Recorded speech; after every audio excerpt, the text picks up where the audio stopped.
Loko calis itu matematika bukan mengenal apa? Penambahan dulu atau pengurangan? Penjumlahan. Baru pengurangan, baru perkalian, baru pantesan pembagian terakhir sulit baginya.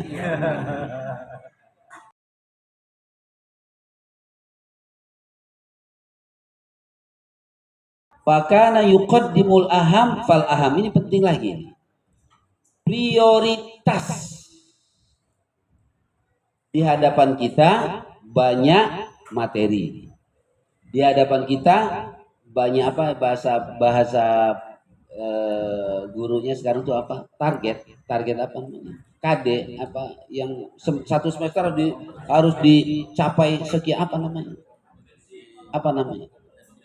Kompetensi inti, kompetensi dasar, apalagi itu banyak itu. KIKD, ya kan? KIKD-nya menyusun itu. Nah, dalam menyusun ini, ayo ikuti yuqaddim al ahamma fal aham. Kata Kak tadi apa? Yang fundamental, yang pokok, yang dasar, yang didahulukan. Matematika apa pokoknya? Calistung.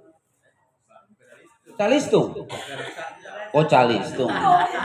Loko calistung matematika bukan mengenal apa? Penambahan dulu atau pengurangan? Penjumlahan. Baru pengurangan, baru perkalian, baru pantesan pembagian terakhir sulit baginya. Kalau ngaliin gampang, nambahin, ngurangin, yang bagi itu. Jadi harusnya pembagian dulu ya, diajari. Masya Allah. Jadi yang fundamental dari pelajaran itu pilih apa dulu, ya apa dulu. Cari al-aham fal aham. Nah, luar biasa ini baginda. Ini Nabi ini mengatur seperti ini, ya. Baru setelah itu wa yu'allimu syai'an fa syai'an najman.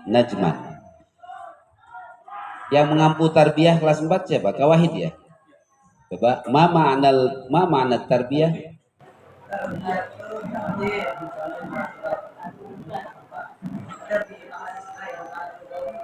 Lughatan, ma ma'na tarbiyah lughatan?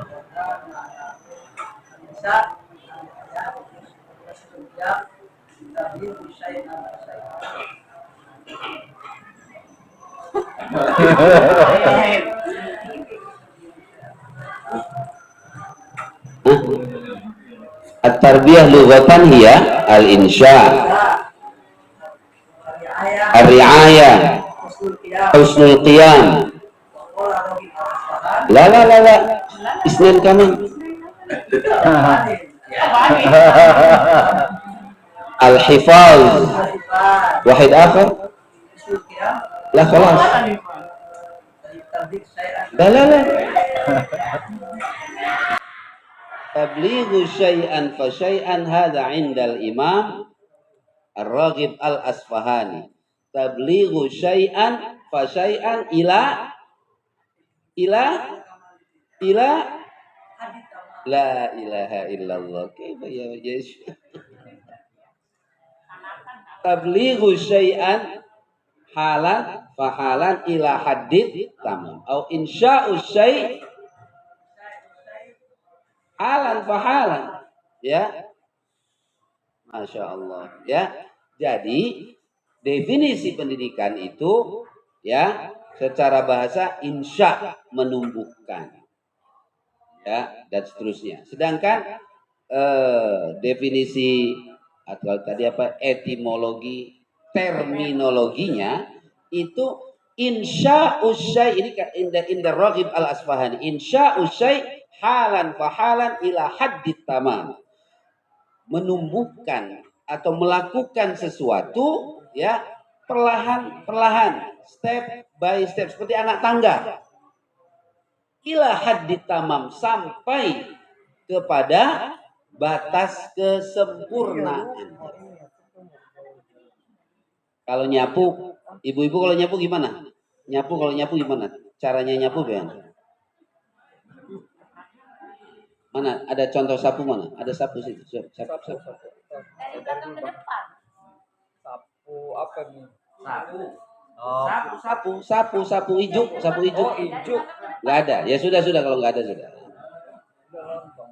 Jadi saya kalau mempraktekkan di pelajaran tarbiyah, sapu itu kan pelan-pelan jadi satu, tuh itu kan? Iya. Mana kalau nyapunya gini? Wow. Kan cepet gitu. Enggak ini sih sapunya mana nih? Kan kalau nyapu. Tapi kalau ada putra begitu ya, nyapu 2 kali. Nanti nyapu lagi 2 kali. Pantesan masjidnya ngeres dulu itu. Jadi memang kalau nyapu begini dari bahasa atau belakang pelan. Bagaimana kalau begini? Wus cepatnya.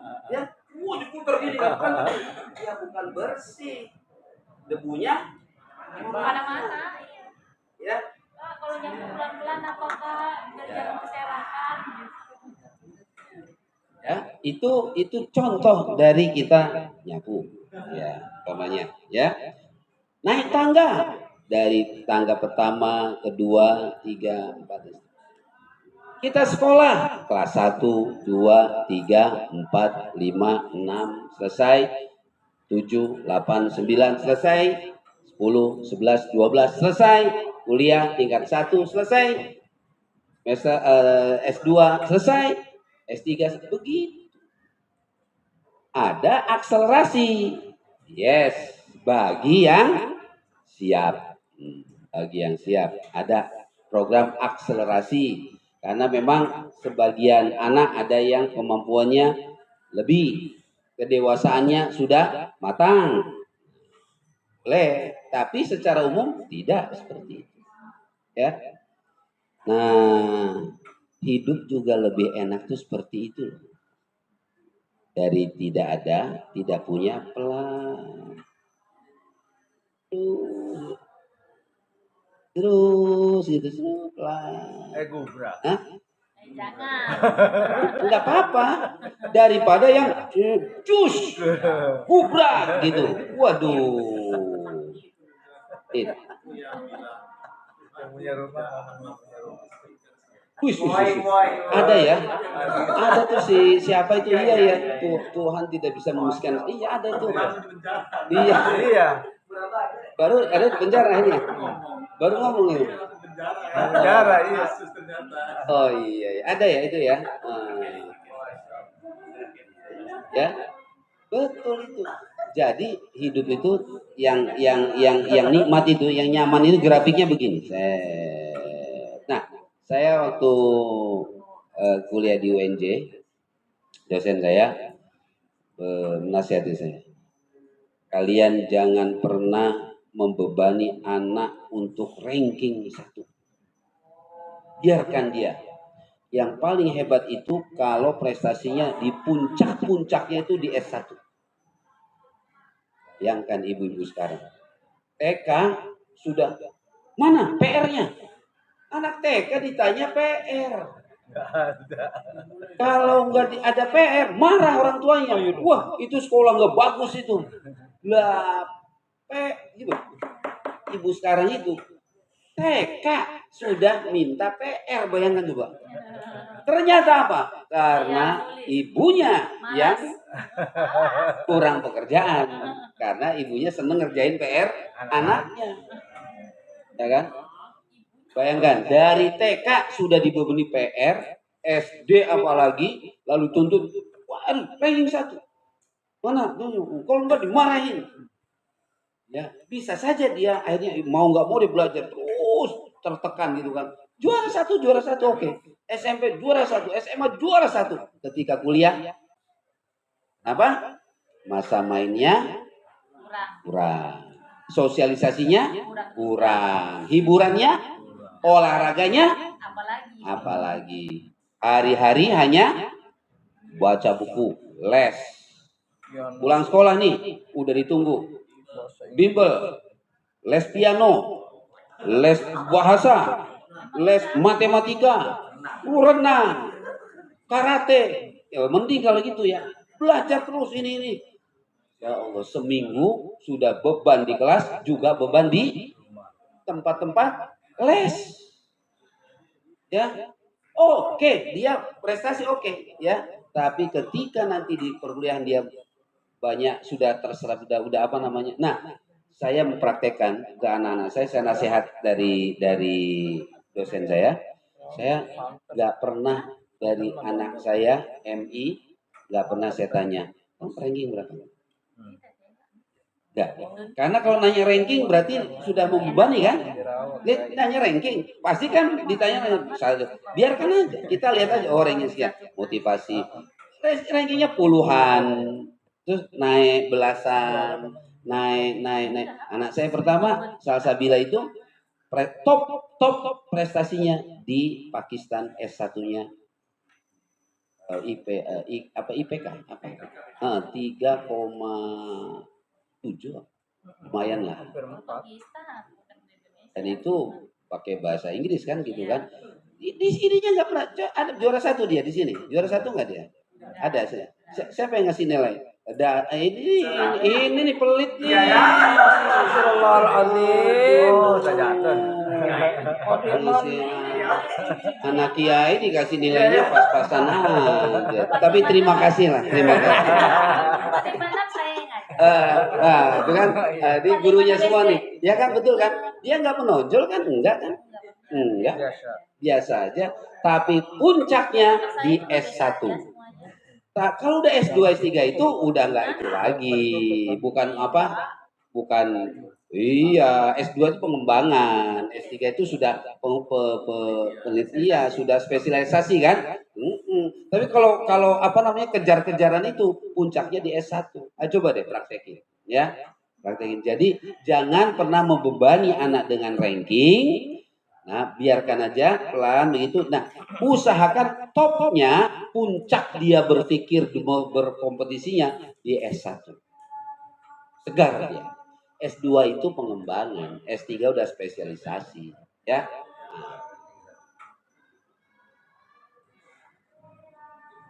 Messi itu sebelum ada Bang Ajoy sini. Sorry ya, Dodo nggak masuk nih. Ya. Kecilnya itu pengkor atau pengkor. Pengkor kakinya, pengkor apa sih pengkor? Iya ya, polio ya itu ya. Aduh, lemes nggak dia ini kecil udah nggak ada harapan. Tapi orang tuanya pelan-pelan, ayo dimotivasi, dituliskan. Akhirnya dari kecil dia dimasukkan di akademi apa namanya? La Masia. Tuh, guru-guru aja nggak tahu kalah sama kiainya. Namanya Akademi Bola Barcelona itu namanya Akademi La Masia. Ya kan? Tapi akhirnya luar biasa menjelma ketika di Barca Junior, ya udah kelihatan tuh gesitnya itu. Makanya dijuluki La Pulga. Apalagi tahu guru-guru gimana sih? Ada apa coba arti La Pulga? Tuh, Kak Mansur nggak tahu kan? Nggak tahu La Pulga si kutu. Karena ibarat kutu apa namanya kecil tapi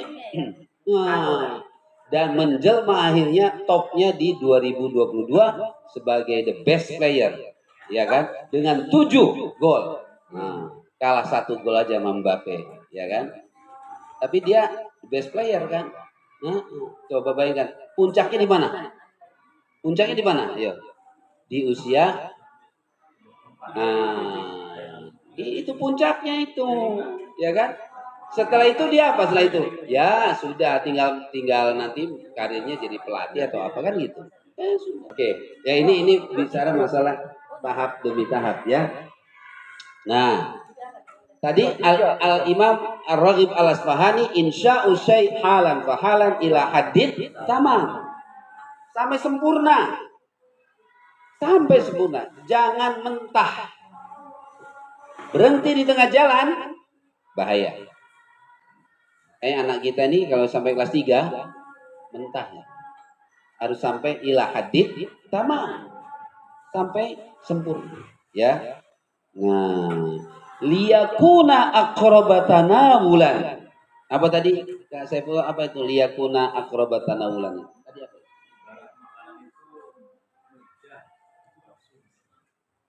Ibarat makanan itu mudah siap dikonsumsi gitu.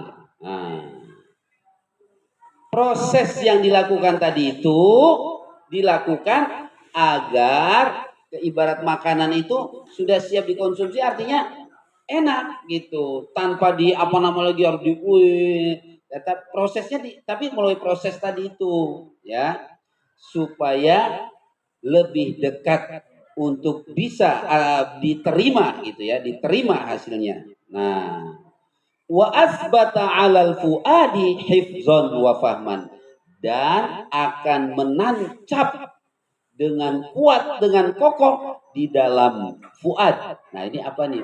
Kolbun, fuadun. Kalau fuad itu kan lebih kepada akhirnya, kalau kolbun kan perangkat ininya ya, tapi akhirnya fungsinya untuk berpikir, menganalisa, memahami itu kan di fuad, di fuad, di fuad. Ya. Fuad itu adalah adanya di dalam hati, tapi fungsinya dia untuk memahami, untuk menganalisa, untuk berpikir, gitu. Ya. Nah, akan menancap dalam pikirannya itu hifzon wa fahman, ya, melekat pemahamannya, hafalannya sangat kuat nantinya itu. Kalau dilakukan dengan proses, bukan dengan sistem kebut semangat.